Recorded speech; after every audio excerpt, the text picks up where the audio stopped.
রে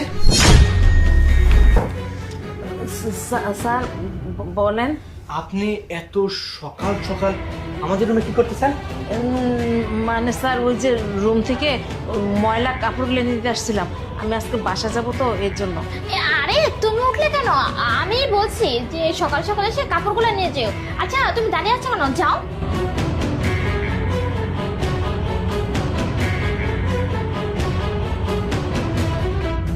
কি রে হিমানি, চেন কি বিক্রি করে দিয়েছিস?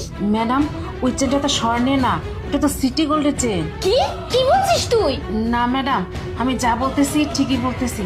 আমি ও চেনটা নিয়ে যখন দোকানদারকে দেই না, দোকানদার তো আমাকে দেখে খেপে গেছে, আমাকে লাথি মেরে বের করে দিছে। না, আমি খুব ভালো মতো জানি যে ওটা স্বর্ণের চেন এবং কিনা অনেক দামি চেন। ও বুঝতে পারছি, তুই ওটাকে বিক্রি করে যখন মোটা অঙ্কের টাকা পেয়েছিস, এখন বলতেছিস যে ওটা স্বর্ণের চেন না সিটি গোল্ডের চেন। তুই কি আমাকে বোকা পেয়েছিস? না ম্যাডাম, আমি ওইটা বিক্রি করি নাই। আপনি তো বিশ্বাস করতেছেন না। এই দেখুন, এটা স্বর্ণের না সিটি গোল্ডের। কি এটা স্বর্ণের চেন না সিটি গোল্ডের চেন? না না না, আমি জানি ওটা স্বর্ণের চেনই ছিল। এই হিমানি দেখ, আমি কিন্তু তোকে ভালোই ভালোই বলতেছি, তুই তাড়াতাড়ি আমার টাকা ফেরত দে। কি হয়েছে?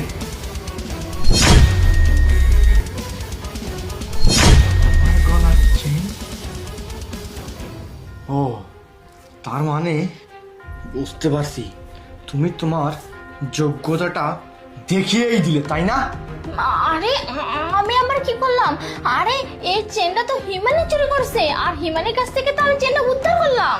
ম্যাডাম আপনি এটা কি বলতেছেন? আপনি তো নিজেই বলছেন। স্যার বিশ্বাস করুন, ম্যাডাম আমাকে নিজে বলছে চেনটা চুরি করতে, এর জন্য তো আমি চেনটা চুরি করছি। চুপ করো শান্তা, আর নাটক করতে হবে না। আমি সব কাহিনী আগে থেকেই জানি। ভাই তুই এটা কি বলতেছিস? আমি এখন তোকে কোথা থেকে টাকা দেব? আমার কাছে তো টাকা নেই, আর তোর দুলাভাইয়ের কাছেও কোনো টাকা নেই।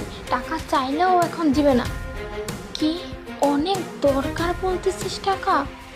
আচ্ছা শোন না, আমি না হয় এই বাড়ি থেকে যে কোনো একটা দামি জিনিস চুরি করে বিক্রি করে আমি তোকে টাকা দিতেছি, ঠিক আছে? আচ্ছা ঠিক আছে, আমি দেখতেছি। আচ্ছা আমি এটা আগে থেকেই বুঝতে